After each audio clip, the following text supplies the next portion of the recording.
Here I have an open corrective work order for a ventilator. So a ventilator has a meter reading requirement.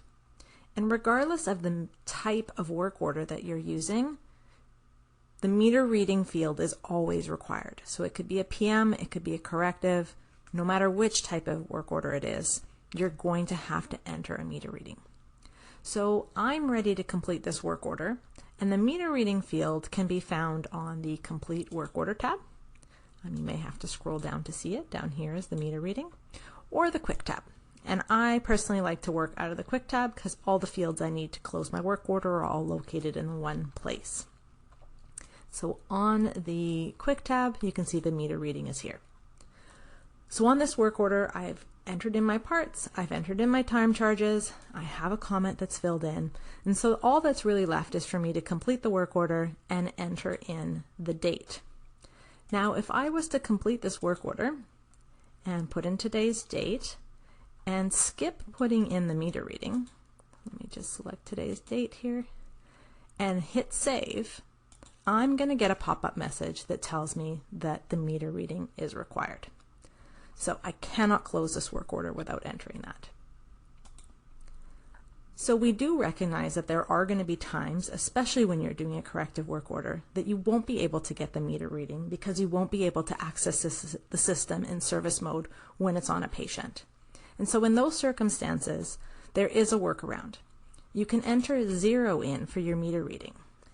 And by entering 0, the system will recognize that you've entered a valid number into this field, and it will not override the information that's in the asset record. So if the asset record already said that there is 80,000 hours, it will remain at 80,000 hours, but you will be able to complete your work order. If you were to enter 1 or any other number, it is going to override the information and we will lose the meter reading, which is critical information, especially when you're doing a PM, because it could change the PM cycle that you're working on for this device depending on the hours. So it is important information. So for this one, I do happen to know what the meter reading is. So I'm going to override that 0 and I'm going to put in 81,999. And here I'm going to save my record. So you can see the little pop-up, the work order has saved and the information has been saved to the asset record. Now, if I'm in a corrective work order and I want to double check the asset record, and so that you can see here that it did update the asset record, there is a quick little trick here.